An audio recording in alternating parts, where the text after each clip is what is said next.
The greatest failure of your life has actually become the beginning of your greatest success? What if the road that broke your confidence was the same road that built your character? Good evening, fellow Toastmaster, distinguished Toastmaster, and my dear guests.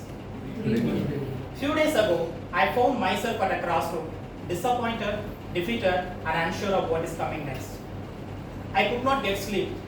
It was 12 a.m., 1 a.m., 2 a.m., I didn't get sleep. I was fully devastated.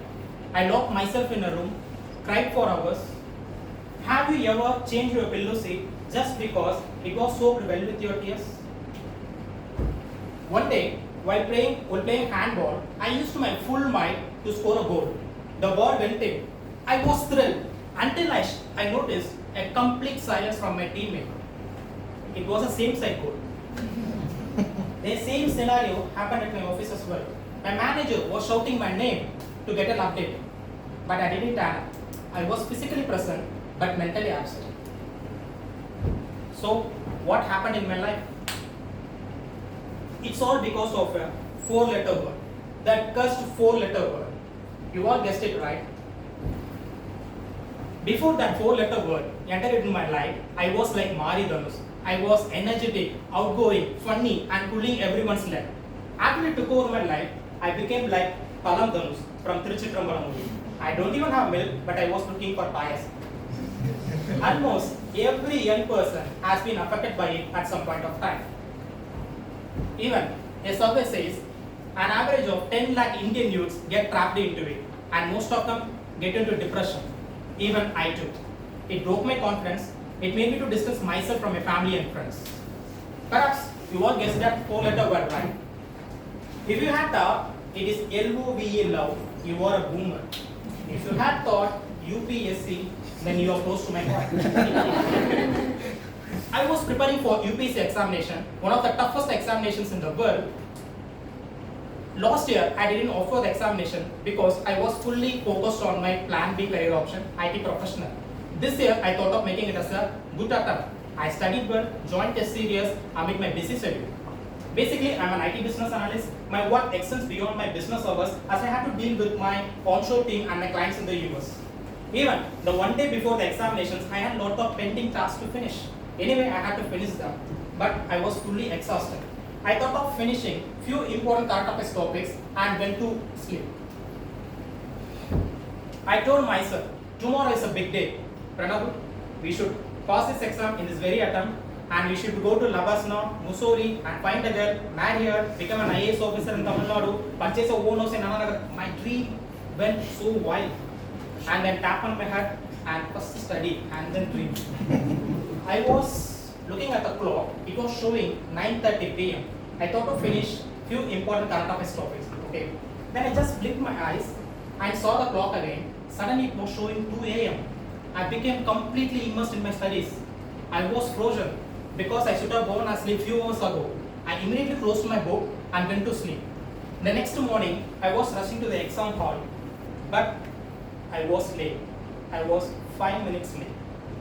The gate was closed. I pleaded, I explained, I requested, but nothing turned up. I stood there frozen, trembled, and could not process what had happened. Years of preparation, months of sacrifice, hours of preparations, all went in vain just because of 5 minutes. There was a God statue inside the school campus. I just knelt down and prayed, why God, why this kind of punishment to me? And for the first time in the years, tears got rolled down on my face. I felt like as if someone ripped the soul away from me. The Chennai summer was unforgiving. My tears were hidden by my sweat.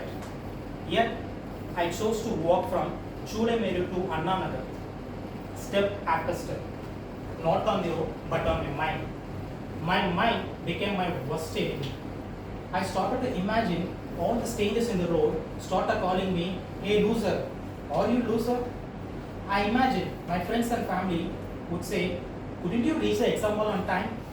I started imagining people laughing at me, mocking me. I could not handle that situation. Immediately I took out my phone and texted my UPSC mentor, "It is very painful, kindly help me, I don't know what to do. And I'm going to a resto bar, I want to drink. But actually I don't drink. I'm strongly against alcohol. Anyway, somehow along the way I observed that a broken man should drink, right? So I went to an elite bar, staring at the bottles, I could not even identify. Fortunately or unfortunately, I didn't have any cash, only UPI. And you all obviously know the bars in Tamil Nadu would not accept any cash. Sorry, they would accept only cash, not any UPI. Life saves us in very strange ways. Meanwhile, my mentor called me, "Shut the fuck up, Pranav. Go to your room, sleep, we will meet in the evening." I listened to his words. I went to my room and met him in the evening. He said, "We have dodged the bullet." Not only him, almost everyone said the same. We have dodged the bullet. Because it was the worst ever question paper in the history of UPSC. But I still not moved on. I called my mother and told her what had happened. Very calmly she said that, "I know this would happen." With wide eyes, I asked how. She said that, "Because I know your horoscope, right? You are having illness. Nothing would happen for you unless or until a girl enter into your life." So according to her, whatever the good thing happens in my life, it's all because of her prayers, pujas, and the advice of her astrologer. Okay, not because of my heart. So I asked, "What's the solution?" "Get a girl." Get a girl. Can't you find a girl in your office? Or tell us, we will get you married to a girl. I was processing that idea. Meanwhile, she said something I could not even digest now. 2 years ago, a guy, an actor, our Vijima, started a political party and captured this essay, and he was shamelessly toiling for years to work under him. Don't you have any shame? This is the most embarrassing moment of my life.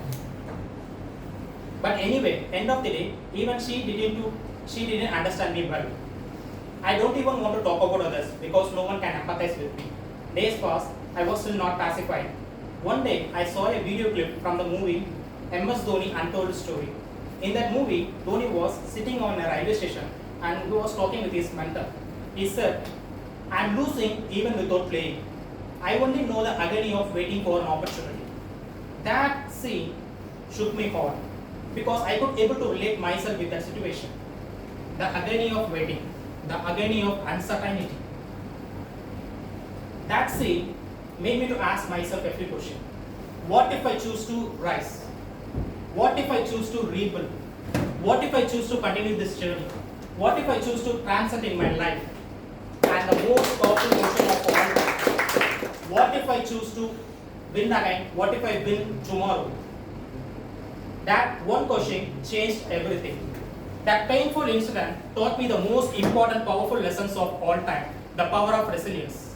Resilience is the ability to rise up every time when life knocks you down. But wait, resilience is needed when you make a mistake. Discipline is what needed and it what prevents a mistake from happening in the first place. These two are inseparable. Discipline, what keeps us in the path. Resilient, what keeps us moving when we stumble. And it reminded me the timeless words of Rudyard Kipling in his poem If. If you can meet with triumph and disaster and treat those two impulses just the same. Because life will applaud you one day and humiliate you the next day. Neither should define who you are. In fact, the true definition of manliness is not the physical strength. It's about taking responsibilities without any excuses. Keeping the promises that make you to yourself and you make to your loved ones. Disciplined enough to be on the track and resilient enough to rise up every time you fall and being calm under every pressure situation. Today, I don't remember that painful day with any shame. I remember that day with a high gratitude because that experience tested my character, not the test of my knowledge. That lesson worth far more than any mark sheet. I would like to conclude the speech by the Rudyard Kipling's golden words. What if you feel the unforgiving minute, the 60 seconds of distance run, and yours is a year, and that's in it. And what is more, you will be the man, my son. Over to you, Kimo.